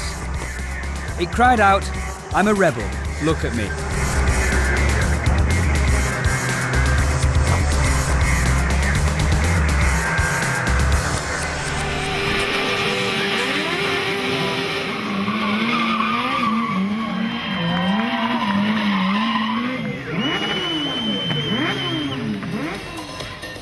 yet it was a family event.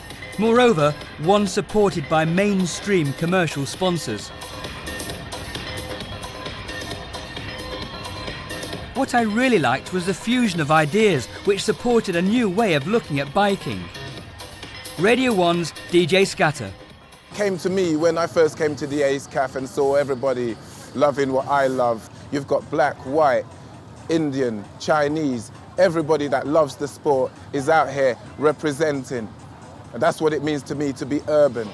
Once you're into music, it's just spread across the cars, the bikes, automatic comment. It's just a whole lot of tours, everybody was having fun, mixing with everything. It's not about where you belong or where it should be. It doesn't stop within one area. It's just a whole universe of entertainment, and that comes to the music and everything, and everybody's having fun. It brought back big memories to me of when I used to ride in the Caribbean. Meeting people like Mark, sharing obviously his passion of bikes, cars. So me, I'm just trying to do something different. I'm trying to put the urban scene within a different environment, and let's see all the whole set of people that react towards it. Because today in the smaller industries, everybody's into the bike thing. So I'm thought, well, why not just put a bit of entertainment more into it? I like the chromed out scene. I'm more into like, I'm more into the shine life. You know, if you see my bike, it'll be more on the bling riders extreme life. The bling is just something that comes with music. It just comes with music automatically. It's just the whole culture of the music itself. If this doesn't cock a snook at authority, then I don't know what does. But it's always been like this. These days, 100 mph on a modern bike is no big deal. And if you tried that on the North Circular, your licence wouldn't last long. Yet through the 50s, 60s and 70s, that was the ambition of many cafe racers, to do the ton-up and achieve 100 mph.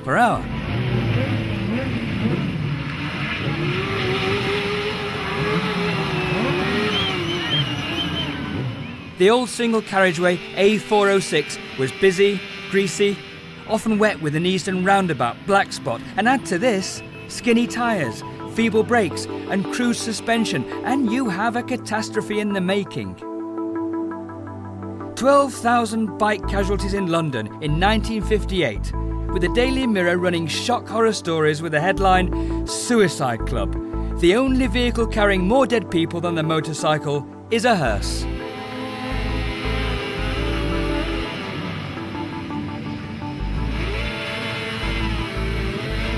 Even the British Medical Association lobbied for the abolition of the motorcycle.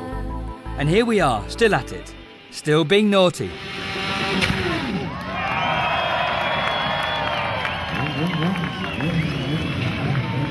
The customary model shoot just to prove that sexism is alive and well in motorcycling. And if you're a motorcycle bloke, you'll know what I mean.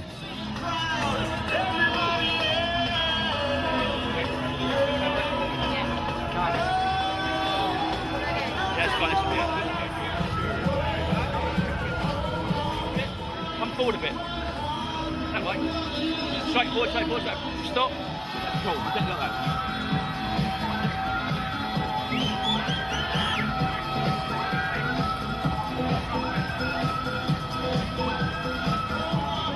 What's special? It's mine. But it's a custom job. Totally custom. Only one or two bits which are original, and that's it. And by another month or two, it'll be nothing original other than the engine. It's got a 280 back wheel. It's all custom, totally custom. Tank, rear seat, swing arm. Cool, there. Pipes, seats, handlebars, risers, everything.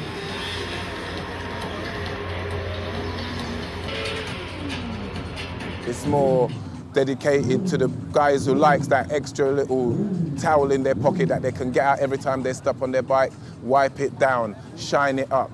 The little bling, the little lights, the little colours, and everything just sparkling. I love it. I love bikes. I love it. I love being different. The girls, you know, the ladies. I'll get on the bike and whatever problems I've got or worries, I forget about them. I'm on the bike and I just enjoy myself. That's it. Clear mind and clear streets will be better. You know, the bikinis, the wet t-shirts, you know what I mean? you know, the shorts, you know what I mean? Everything that it takes. You know, everybody just come out and have a great time, enjoy themselves. The sun today, very beautiful. And that's what I'm all about, the sunshine life, the bling life. Control was the big issue. And when you consider how much is taken away from us by way of legislation and emasculation, the opportunity to stretch social and biological muscles was something these tribal guys could not ignore. These guys have got their life in their hands, really, you know, and for these guys to have their life in their hands, they're in control. I mean, it breaks the mundane, day-to-day monotony of life, and it's what we're good at. They want to go out there and show them the things that's impossible, but it's not impossible because they're men, you know, and from boys to men, they want to prove to people that they can do things. Everything everybody does, they do for their own reasons. It comes from the heart, and that's why we do it. They're not celebrities. They're just people who are just ordinary, just living and doing what it takes to obviously make themselves out there so people can understand the love of what they are trying to show. The love, which is what stands for a wall, a way of life, a way of living, breaking the mould, using the talent that we have to create a different lifestyle in the one that we thrive to control and aspire to.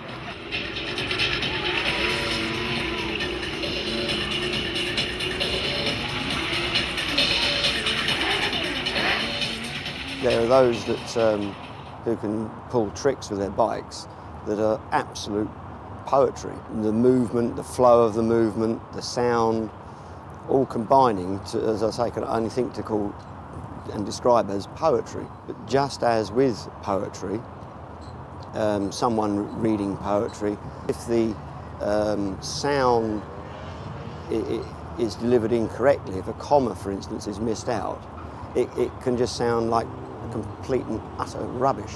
Similarly with the movement, the poetic movement of machines. If it goes wrong, the rider doing those slick moves has gone from being, wow, look at that, to being viewed by those watching as a complete and utter beep, beep, beep. There's poetry with movement, and that's typically dance, whether it's jiving to rock and roll, whether it's break dancing, hip hop, or whether it's ballet. The movement, whilst it's all flowing step by step and arms and bodies movement, it can look pretty impressive. And as in ballet with the Swan Lake, for instance, and the swan dying at the end, if the guy drops the girl, it's a big boo moment, a big, oh my goodness, what they done. It's the same with the guys with doing tricks with bikes. The finale was about to happen, and the police were now here in massive numbers.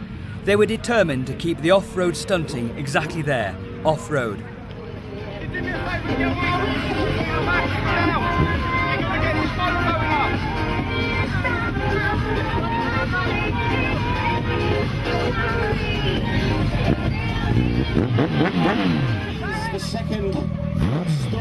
On the forecourt of the Ace Cafe, Sparky and his mates were about to engage in an elaborate courtship ritual.